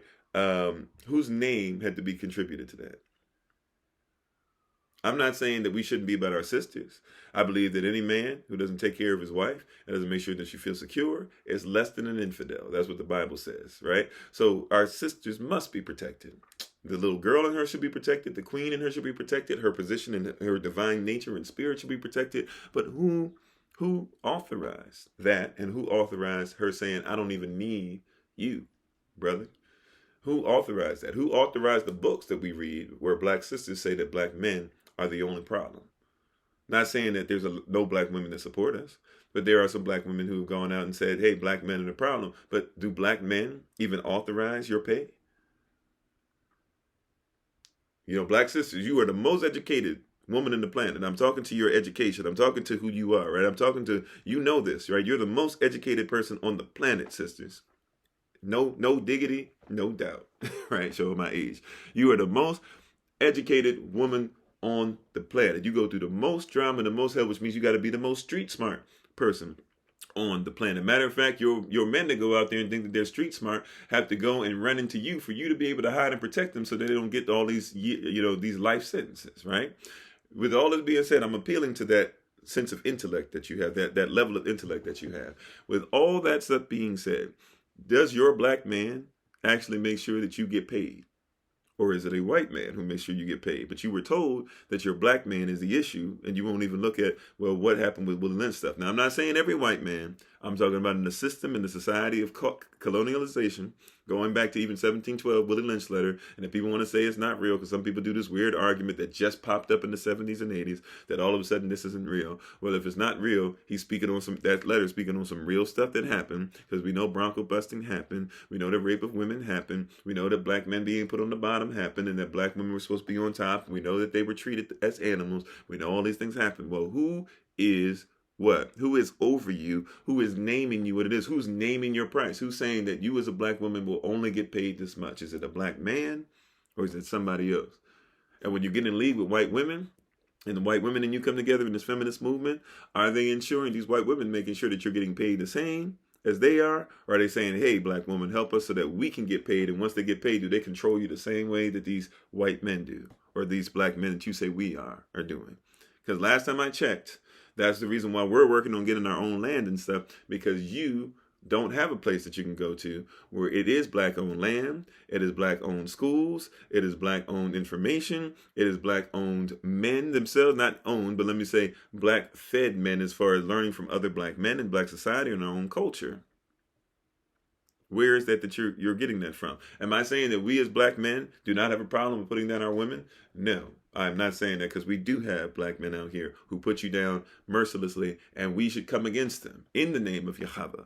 Aman. I have no problem saying that, right? I have no problem calling out those who are obviously on some evil, whether they are ignorantly evil or not. It is evil to put down our black women, and we should not accept it in any way, shape, or form. I promise you, I'm there with you, right? However, let's not do this weird thing that we're going to authorize or name black men as the reason why you don't get paid. We're going to name black men as the reason why you have food deserts. We're going to name black men as the reason why they don't get taught in schools correctly. We're going to name black men as if they were the ones who taught themselves. We're going to name black men as if they're the people who enslaved themselves. We're not going to do that. There's a name. You said, then who was the reason? I mean, you want me to, colonization? Matter of fact, when I say white people, because once again, white is not really what you think it is. White is, first of all, the color white doesn't even exist the way you think it is. The color white is actually clear. Polar bears have white fur. Guess what that means? They have clear fur. It reflects the snow. When it gets dirty outside, you think that it's dirt on them, but they can be clean, come out the water, and still look brown. You think it's brown fur. It turns brown. That's what scientists taught you. No, listen, you go watch a National Geographic, and they'll tell you that the fur closest to a polar bear's skin is black. Its outer fur is clear. Clear is white. You say something is white as snow, they would have said clear as snow back in the day. Somebody changed it when they changed stuff in the colonization, right? Even the word racism, right? The word racism means what? The word racism means what? The word racism literally means a system based on race or competition, right? So competition was about getting land, and all these things eventually became about getting slaves. Black people could work longer as slaves than other people because of melanin and other things that we had. Therefore, we became the best slaves, so it became a competition for how many black slaves you could have, right? But a real white person, right? A real white person is somebody that you'll never meet. They're clear. You'll never meet a real white person. Right? There are people who have way more money than people you hear about you think Elon Musk or Bill Gates or Jeff Bezos are running things. Like, there's somebody that's in control of those people that you will never meet. Like, I'm telling you from people I know, that there are people that go out and work for people and move all types of money. I'm talking about billions of dollars, and move stuff for them, and they don't get a paycheck. You know what they get? Somebody throws two Rolls Royces at them and gives them, a couple $100,000. Says, thank you very much. Because they own that much stuff. Like, it's monopoly money. What you're sitting there fighting and dying for and all this stuff, monopoly money. Yeah, Rothschilds and things like that. There are people you would never meet. Those are real white people. You think that you've been taught a white person is somebody you see on the street. You've been taught a white person is what you see in the mirror. You've never met. Many of you will never meet a real white person. And some of them you've met, but you've met in disguise. You've met people that go to Masonic temples and stuff and will do some wild stuff out there and never once thought, oh, okay, we used to, and when we were in Northwest DC, and we were living in Northwest DC, we lived right across the street from a place where it had this huge door. And one time we saw it cracked open, and that was it. Whole time lived there, never saw the door open, right? We saw the temple. We saw people that would come, but somehow we never saw them go in or go out. We would walk down sometimes, to walk from where we were all the way down 16th Street to be able to get close to the White House and stuff. And when we would walk down that way, we would be passing buildings. There were two of them, and we didn't even know that they were both Masonic temples until one day we looked up and we're like, wait a minute, those lions with wings and these gargoyles up here, and oh, wait a minute, it has this saying here. Oh, these are Masonic temples, right? You're living in it and don't even know. Those are real white people, right? That's the real power. You know what I'm saying? But people have been tricked into thinking that because somebody names something as white, and names something even through like these books that you like, The Origin of Species, The Theory of Evolution, the Struggle for Survival of Favored Races, right? Written by who? Written by Charles Darwin. People that like to be Darwinistic. He wrote a book to be able to tell you that white people were better than black people, and you believed it. And so you believed in evolution because the evolution says white people have to evolve from a better animal than black people do. Which is why they made fun of you and called you gorilla and this and that, because they were saying that you had to come through a gorilla. They used this book as a platform, or they used this book as a foundation to be able to say, oh, you're a gorilla. So now you got black people who have actually tried to twist it and say, okay, well, evolution's real. We do come from gorillas, but gorillas are better. Gorillas are vegans. That's why black people should be vegans, blah, blah. Like they try to use and manipulate, not realizing that you're making an argument based off of what somebody else taught you, which was foolish in the first place. Because if we're all the same, and the further back we all go, the blacker we all get, then really the blackness in all of us should be the thing that we're worried about if you really want worldwide, congregational type stuff where everybody comes together as one and communes, right? If you really wanted it, but that's not what you're told because somebody named it something different and you went with the name. You said, I don't know. I was under the assumptions we all had the same feelings no matter our color. Do you have the same feelings as me? Because if you did, then you wouldn't have a disagreement. So we all have different feelings, and because of the way that we're perceived because of color. Right, I get what you're trying to say, right? I get what you're trying to say as far as emotions. People carry emotions. White people can be hurt. Black people can be hurt. White people can be cussed at. Black people can be cussed at. White people can feel bad. Black people can feel bad. White people can be oppressed. Black people can be oppressed. That's not the conversation I'm having, right? Once again, take it for the context. Don't just hit the context that you like or don't take a fact and then not put the context. I'm saying let's be contextually factual, right? Whether you're white or black, yes, you can be hurt or dismissed. The system we live in, though, is a system based off of black people on the bottom and white people on the top. Am I saying there can't be a rich black person? No. But let's be honest, right? Here's a real quick history lesson for you, right? His story, but let's just give you the story, right? Let's give you a quick lesson. You ready for this? This is something real simple to see. Financially, 1865, that's what? That's when slavery supposedly ended, even though 13th Amendment, 14th Amendment doesn't say so. But supposedly slavery ended 1865, right? In the United States of America, that is. All right. Supposedly that's when slavery ended. You ready? In 1865, black people own less than half of 1%. We own less than 0.5% of the wealth in the Republic of the United States of America, right? That was only a few colony or well, not a few at that point, and it spread out some, but that's not America even being in the shape that's in. We only own 0.5% of the wealth in America. All right, it is now 2021. What is the percentage of wealth that you believe black people own right now?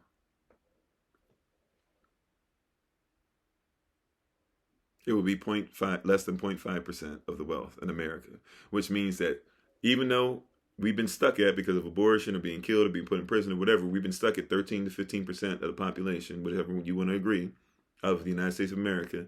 We've been stuck at the same percentage, right? America has grown. We should therefore, if everything's fair and everything, if you want to talk about it, then technically we should get up to 13 to 15% of the wealth. Yet we're still, from the time of 1865 to now, as a diaspora in America, the diaspora located in the Republic of the United States of America, we still own less than 0.5% of the wealth. I'm not here to tell you that that means that you are better than us, because it doesn't. I'm not here to tell you that we should be better than you, because that's not what I believe. What I'm here to tell you is obviously something's not right. And we can name it whatever we want, but if we're going to name it whatever we want, let's make sure that the names are defined properly. So don't name this argument. Last time I checked, white people, are better, or white people and black people go through the same thing. That's not what the argument is about. First of all, we talk about what stuff is named. But secondly, if you're going to go there, then be 100% accurate. Why is it that white people can kill people at the same rate that black people can, but you don't call it white on white crime? I'm not saying you, but let's say it, because you actually means plural. A lot of people don't know that. When you put a Y on the name, you, your, etc., it should be plural. That's why the Bible says thus and thine, and it says you and yours. Because you might not know. If I say you might not know who I'm talking about. But if I say thee, then you know exactly who I'm talking about, right? So when I say you, I'm talking about everybody, right? That's why society has taught you to say that there's a black on black crime. That's why black people say, man, before we start talking about everybody else, we need to deal with our own. Well, that's very true. We should not be killing each other, right? Just like Spanish people shouldn't be killing each other. There's another term that we want to use loosely. Or Latino people or LGBTQ plus people, they kill each other, right? Like you shouldn't have, if people live in the same area and murder happens, then murder is going to happen, right? But we live in a society that says focus on the black, right? I had something today. Matter of fact, I posted it today, and I should have it here, the picture. And I don't know if there it is, right? This was something I posted. Consciously put this on his IG. I liked it a lot. I put it on here. It says, and this is legit, hip hop is always black. Name. Hip hop is always black, and gets blamed for America's problems whenever crime happens.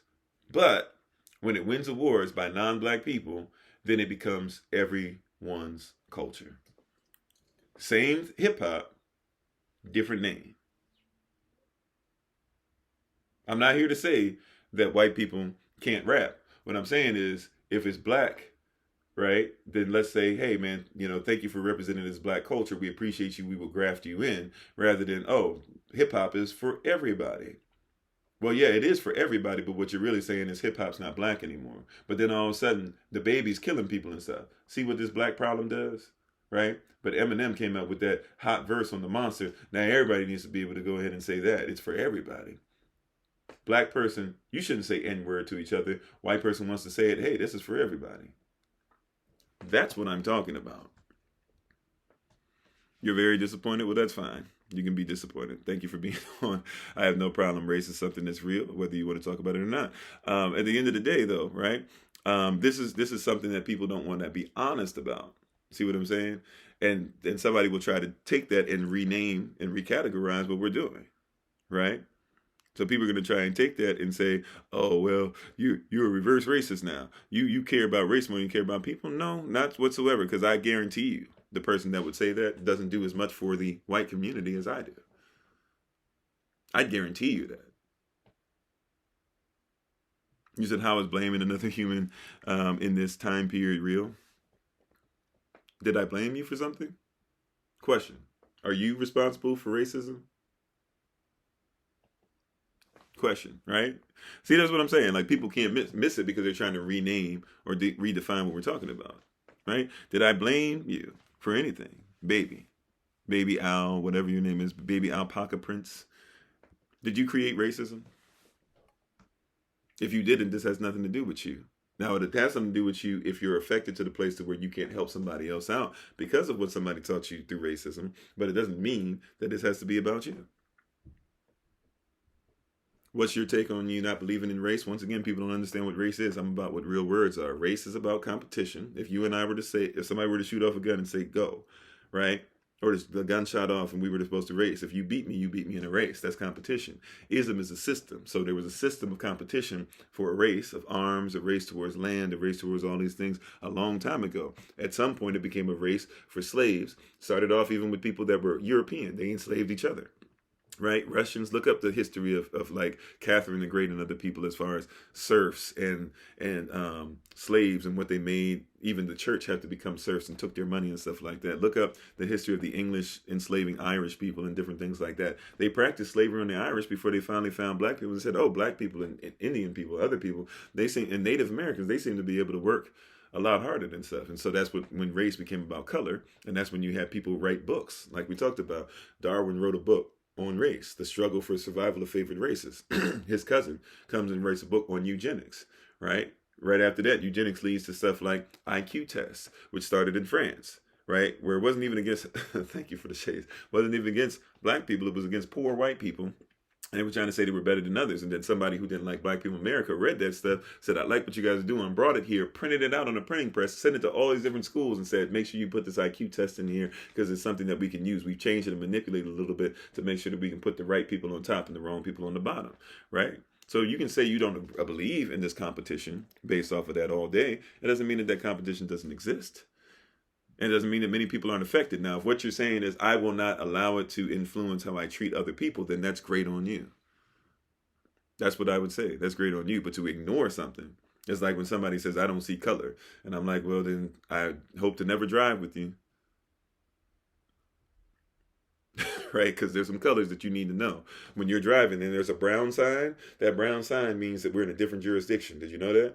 We're not on a highway now. We're on a parkway. So that brown sign is telling me I'm in a different jurisdiction. I need you to act accordingly. If we're in a place where there's a green sign, we're on a highway. That's a different jurisdiction. I need you to act accordingly. If there's a yellow sign, that means that you better be yielding. Whatever that yellow sign says, fine, you can read it. But just in case that yellow sign doesn't even have a symbol in it, if you can tell that that sign is yellow, then there's a caution. If you can tell that sign is red, that means you better be very careful. If it's orange, it means something else, right?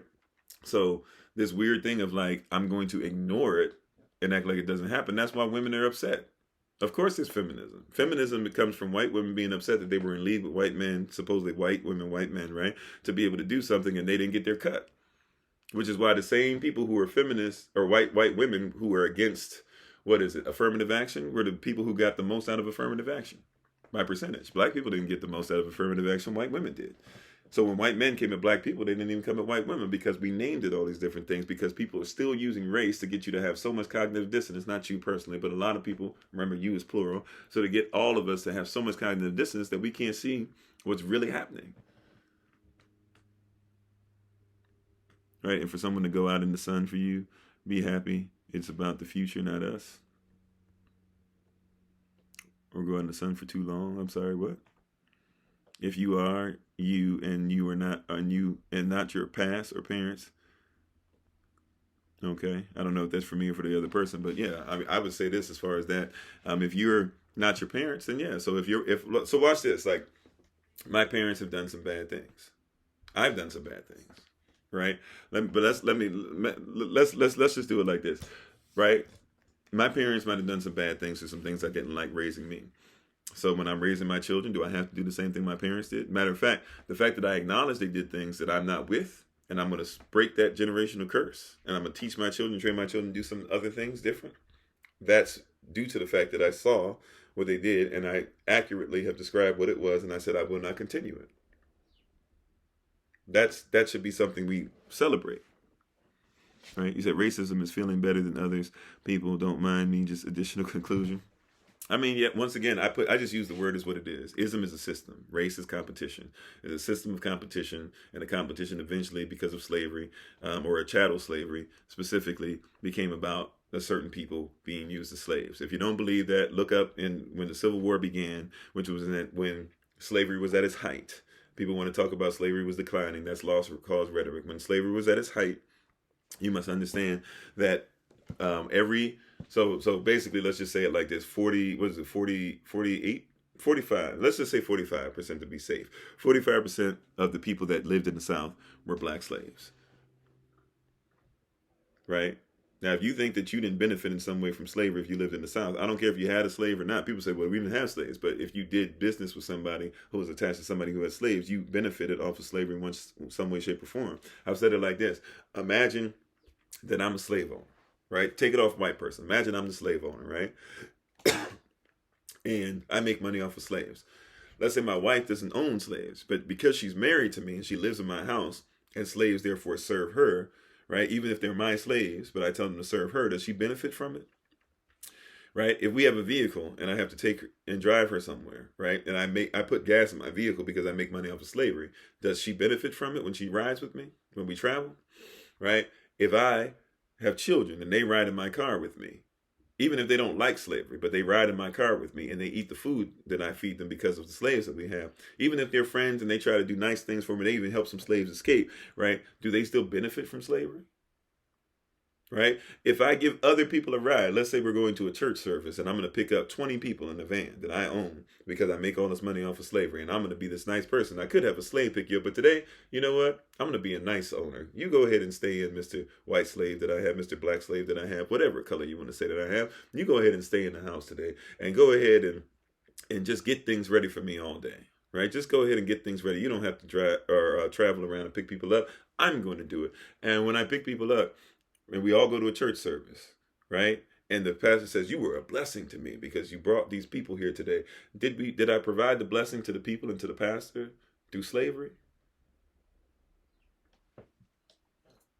No, gotta go, Mom. Okay, glad to have you on. That's what I'm saying, right? And people are making this, right? So if my son grew up in that and said, I'm going to change it and stuff because I don't like what you did, and he changed it, right?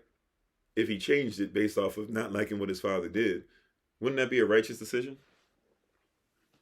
See, people are trying to rename this. What role? I mean, I think you already know since you're asking the question. Deuteronomy 28, you're starting at verse 15, right? And I think verse 50 is where we have to start looking at the family and a lot of other things that are, Willie Lynch type syndrome, right? At the end of the day, though, we have a chance to turn it around and rename things and be about the promises of the Most High. Deuteronomy 28, verses 1 through 14, right? Where we should make sure that we're sovereign. be the lender and never the borrower. It's always amazing to me that we put out these scriptures. You guys have heard me say this over and over again. I'm going to get ready to take my leave. However, let me put this as a salah moment before I go and get ready to try and start my day after this rising. And thank you for being on. Let us simply have a salah moment and end like this. You ready? Are you ready for this? When we talk all this stuff about being sovereign and these things like that or whatever, it says things like being the lender and not the borrower. Here's two scriptures we've been talking about in Proverbs where we don't want to talk about this. We don't want to deal with this, but let's just talk about two scriptures, right? There's the scripture that says the wealth of the wicked is laid up for the just. How does it say you get to that wealth of the wicked? That's the end of the verse. What's the first part of the verse say? First part of that verse says what? The first part of that verse says you must be in the mindset of taking care of your children's children. If you have a mindset to take care of your grandchildren, then the wealth of the wicked is laid up for you. Why? Because the wicked actually have a mindset to take care of their grandchildren, right? And we've been taught not to. I was talking to some people doing some stuff yesterday, and they were like, man, you're not gonna have to do some of this stuff that we're doing and blah blah anymore. I was like, no, I got stuff together now. I think my community's ready for me. I think like we've addressed some things. I think like my family's in a great place. Like we're gonna go ahead and I was like, I'm not gonna get. So they're like, you just not gonna do anything. I was like, no, I'm not gonna. I still have a work to do, and I still got to make sure my children's children are taken care of, right? Matter of fact, I really want to take care of my great grandchildren because then I know my grandchildren taken care of. And one of them was like, what? And he turned to the other guy like, bruh, like you hear what Kofi's saying? Kofi's saying that he gonna do da. He's saying that it's not over till my grandchildren taken care of. He's like, no, I can't do that, bruh. Right? Because we've been taught, hey, take care of yourself. Like, I only supposed to raise you. Once I get you to a certain age, get out of here. I'm not going to give you an inheritance. And we think once you die, you give an inheritance. In our culture, we give an inheritance while you're alive. And we've been teaching you from birth. We haven't sent you to some other school, but we've been teaching you since birth to live in a certain area of sovereignty. So by the time you get to where we are, all you got to do is accept your calling, accept the environment that you've been given, accept the inheritance, and find a wife. Make sure you know what a husband is, so when he finds you, you will already understand what he's supposed to bring to the table. And then the two of you won't have to go through this dating extravaganza of several years of dating before maybe you decide to stay together forever. But you already know what a husband and wife is, knowing what you're supposed to have. Right? But that has to be set up through a different mindset. Or what about the part where it says what you should never be the lender or be the lender and never the borrower? But we borrow all the time. Check out this other verse in Proverbs that we don't like to talk about. People like to say, this part, train up a child in the way that they should go, so when they get old, they shall not depart from it. Isn't that Proverbs 22:5? Right? So train up a child in the way that they should go, so when they get old, they won't depart from it.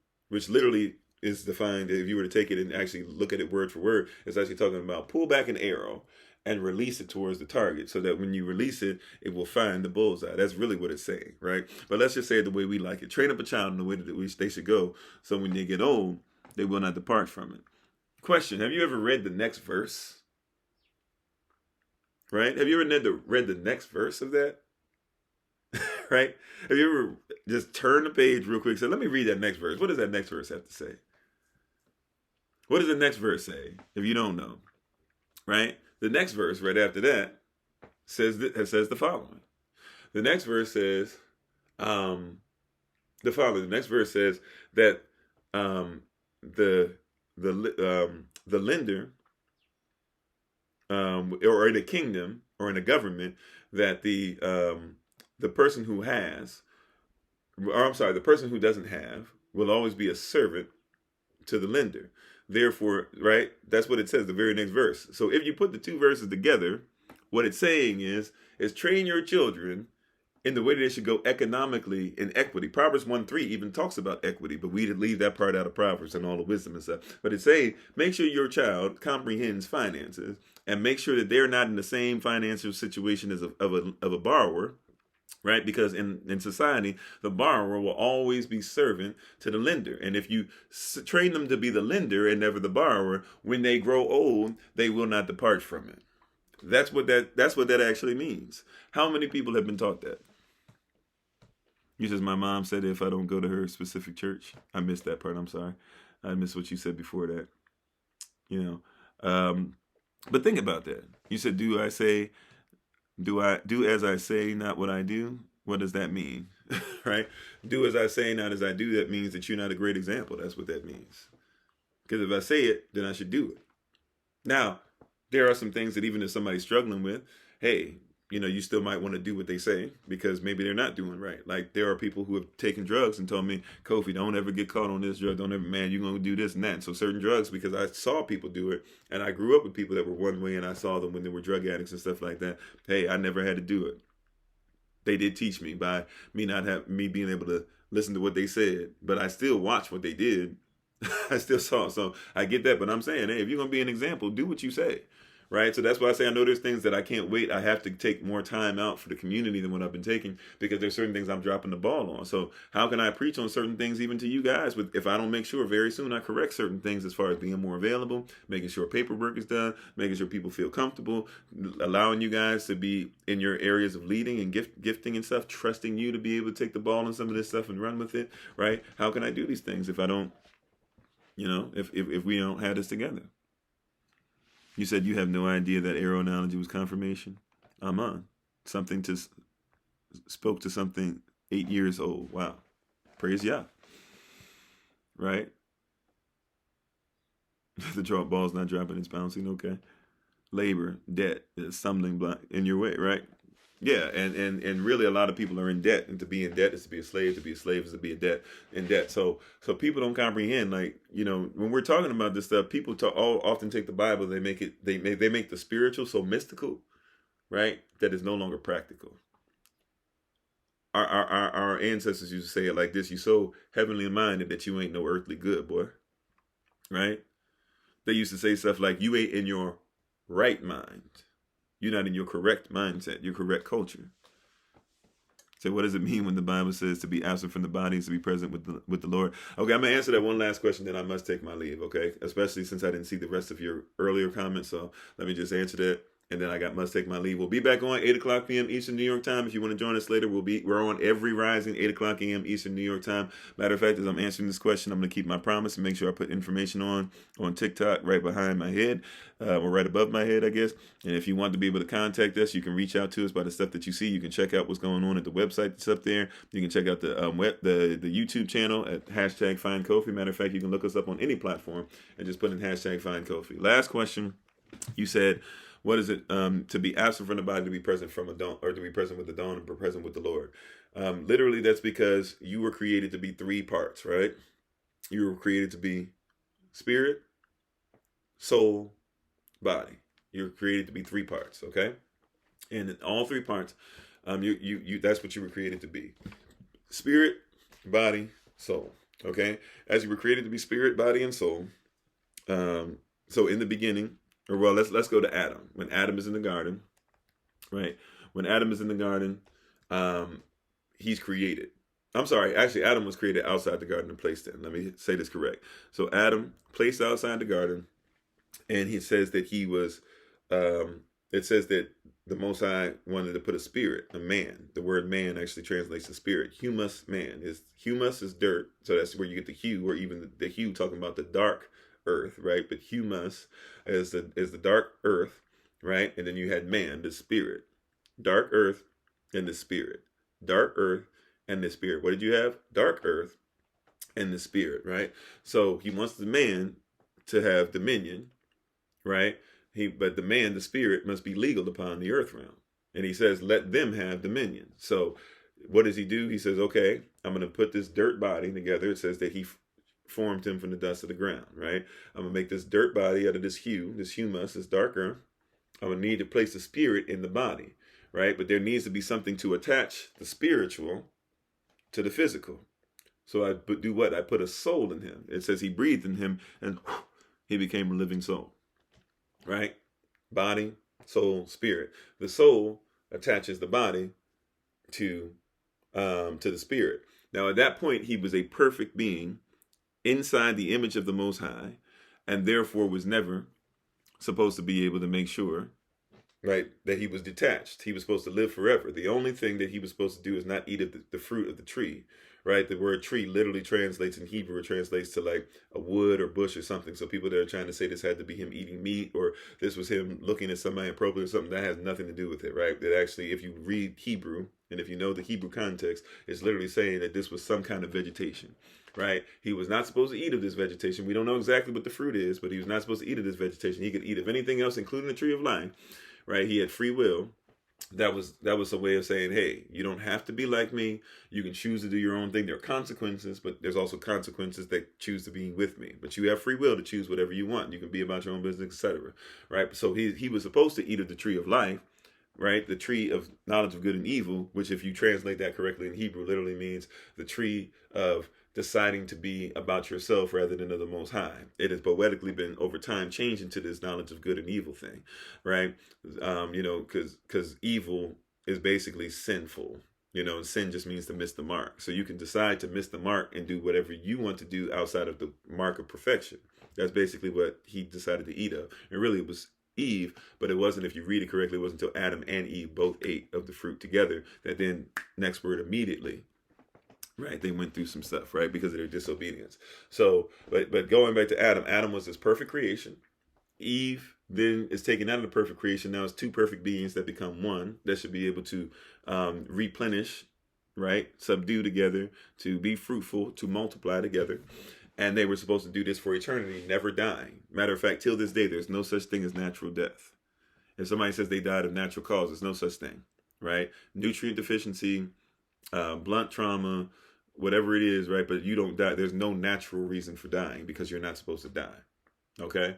So basically, you have all this stuff going on, right? Supposed to be in the right position, supposed to do this or whatever. But they do something that's not righteous. They miss the mark. Now, death was actually created before they sinned.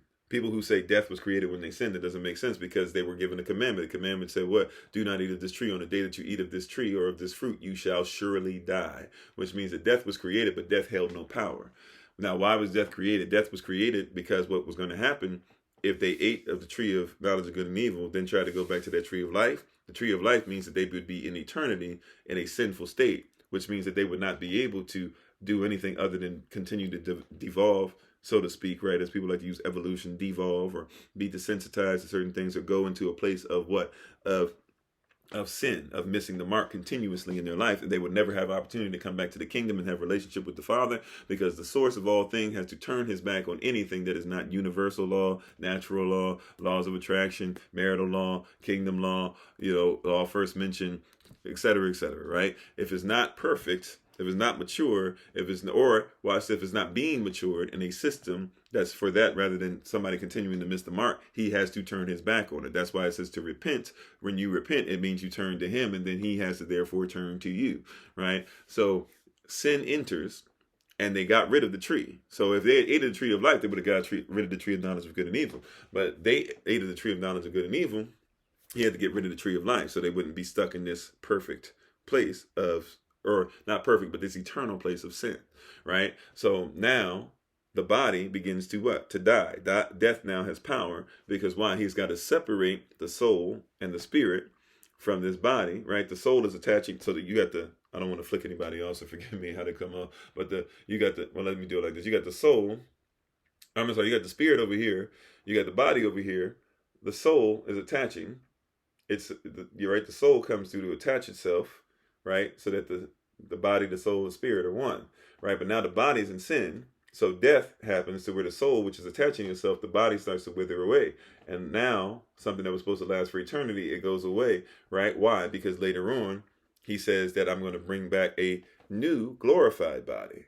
And you're going to be able to attach the soul to it, and the glorified body and the spirit and the soul will be together forever, right? So when death happens, to be absent from the body is for the soul and the spirit to go back to the source, because the source, he breathed a living soul, right? So that the spirit that comes from him would be attached to this physical body. Once the physical body needed to die off, he had to have a system in place to where the soul could detach from it, so that later on he could put another body. So until the glorified body reaches this soul again, so that the spirit can be attached to it, as soon as you die, your spirit and your soul have to be absent, because the only spirit that can live on earth has to be inside of a body. That's why demons try to come after your spirit. We call it demon possession, right? We call that demon possession. So they have to possess something. You have to give a demon permission to possess you in order for a demon to be able to exist in the earth realm. A demon cannot be in the earth realm in the physical nature or have any control of it. There is no such thing as a demon coming up as you see in these movies. They just come up through these portals and stuff like that out the ground, and they're sitting there. Somebody's on a Ouija board. The next thing you know, somebody comes out the Ouija board and he's there and he's laughing maniacally. That's not how it works, right? As soon as the only way a demon can physically do anything on the earth, it has to be through a physical being, right? Pigs we see have been taken over. We see human beings have been taken over, right? You see an animal, you see a human being, right? And the same a situation Yeshua is dealing with, where the demons see him, they're inside a man, they say, let us go into the pigs, and then they take the pigs, and then they're so afraid they run and they die, right? And kill the pigs, right? This is like, so you see this, so to be absent from the body, right? Because the only person that can be a legal person, right? Let them have dominion. The only person that has a right to have dominion over the earth has to be a spirit, that's the man, inside of a or a human, that's the dirt body. And the only thing that can attach the spirit, the man, to the dirt body, the flesh, is the soul. And the two come together through the soul. They join together and become a living soul. So to be absent from that body that allows you, the only thing that causes you to have dominion over the earth, has to mean that you're present with the Lord, because your body's died off. There's nothing that allows you to be a legal resident here.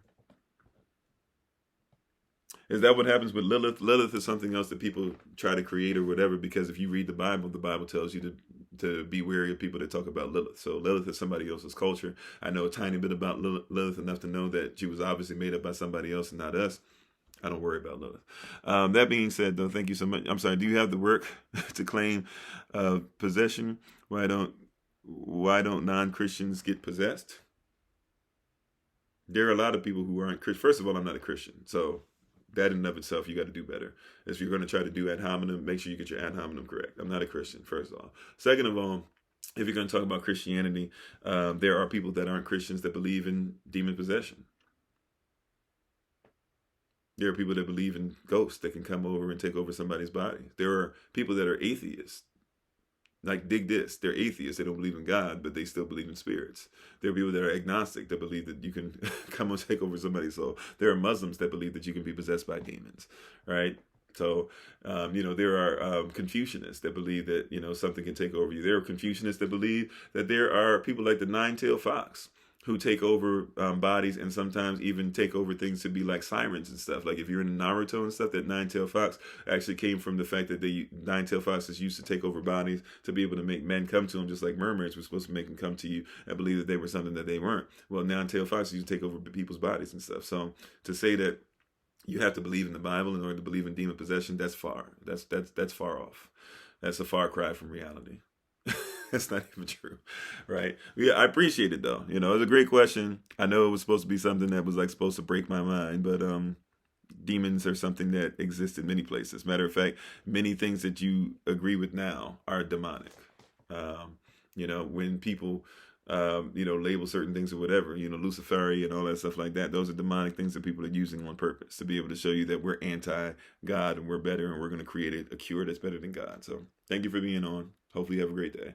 That being said, for everybody else, we appreciate you all. Like I said, I'm going to take my leave, and thank you for that last question. I want to be obedient to that last question so that we can make sure that everybody was on. I'm sorry, somebody was trying to say something on the podcast. It was Chef. Chef, were you trying to call in real quick before we go ahead and get ready to come out here real quick? Did you have anything you wanted to say real quick? And it's going to have to be real quick because I do need to take my leave. Nope. Okay. If not, so since not, thank you so much for being on. We appreciate the King and Queen in each and every one of you. As always, our prayer is that you've listened to what we've said through the lens of the kingdom, representing the Most High, and that our prayer is that you not only be hearers of this word, but doers as well. We want you to be able to find us in different platforms. The YouTube channel is literally called #FindKofi, but if you look up #FindKofi on Facebook, Twitter, Halanas, Instagram, Twitch, Clapper, TikTok, the podcast, etc., you will find us. We're on live every rising at 8 o'clock a.m. Eastern New York time. We're on every evening at 8 o'clock p.m. Eastern New York time. Well, every Monday, Tuesday, Thursday, and Friday, 8 o'clock p.m. Eastern New York time. So we'll be back on this evening if you want to join us. And we'll continue these conversations. We thank you. We appreciate you so much. Continue to do great things. Go out and have a great day. Go out and manifest amazing things through your mindset. Once again, don't just hear this stuff. Be doers of it. And before you do it, study it. Study it. Pray about it. Fast about it. Do whatever it is, right? We gave you contextual facts. I'm not giving you opinion. I'm giving you what our culture presents. If it's not your standard, it's not your standard. This is a standard that I choose to live by and represent from my people that came before me and the Elohim of our people, right? So this is what we teach. This is our standard. We thank you so much. We appreciate you for being on. Feel free to get in touch with us about classes. Feel free to get in touch with us about the Yah's Land Project. Feel free to get in touch with us about helping out with the website. I know we're far behind on it, but, you know, the challenge came up even do the Brothers in Black thing. I heard the challenge as far as making sure that we need to get our Black book up, you know, as far as our businesses out there. So if you have business ideas and things like that, please let us know. I thank you so much. And we're thankful that you continue to help us to grow. Please follow my wife, the Honorable Maya. She's on TikTok, YouTube, and her website at Bloom and Flourish. You can find her not A-N-D, but at Bloom and Flourish, the letter N, Bloom and Flourish. You can find her there. Yeah, I think that's it. Check out my son's YouTube page. He's got 3 new videos that were just put up yesterday on his YouTube page. You can look up hashtag Find Solomon on YouTube. You can look up his YouTube page. Name is 777 Solo Face, like SOLOFACE, 777 Solo Face. We're trying to give a kingdom mentality where children can watch some of these children's videos and not have to worry about all these wild things coming in and all this stuff. They can see something that's precious, it's innocent, that keeps their innocence, and they can talk to somebody their age range about some very real things that are going on. Early Riser Bible Study will be coming up at Monday on Zoom. If you need the Zoom link, feel free to be able to ask us for it. We'll make sure that you have it. It's at 6:45 a.m. Eastern in New York time. So early riser, but we promise you we're going to give you information. We're going to reward you getting up early. If you want to get on there 6:30 a.m. with us, I'm on there for fellowship. If you want to listen or just listen to some stuff to get us in the mood. If you want to say hello, people who come on a couple times earlier than others, we have quick conversation, check up on each other. So feel free. This is a family endeavor. We want to make sure that we're all growing together as family. Thank you so much for being on. I think that's all I have. So we appreciate you guys as always. This has been Pastor Kofi, aka the Shadow Band One, Pastor Servant to Christ, where we are always changing lives one mind at a time by being the voice of the voiceless and speaking the unspoken. And until the child link, you can look up hashtag Find Solomon, FindSolomon, or you can look up 777 Soloface. My wife just put it in the chat. 777 SOLOFACE. So we thank you. I see you. Kwam Yashrem. We appreciate you. Have a great day. We wish you peace, shalom. And as always, this has been Pastor Kofi, aka the Shadow Band One, Pastor Servant to Christ. We're always changing lives one mind at a time, but being the voice of the voiceless and speaking the unspoken until I have the great privilege, opportunity, and responsibility of being in front of you all again. Please remember, as always, that you are loved, you are necessary, you are majestic, you are fearfully, wonderfully made, and you, which is all of us working together, will be the reason why people who are in this system no longer have to be of it. Shalom, family. Thank you. And thank you for your likes. Thank you for the shares. Thank you for the gifts. Thank you for being part of the community. We appreciate you. Reach out to us. We're going to try our best to make sure that we reach back out to you as soon as possible. Peace.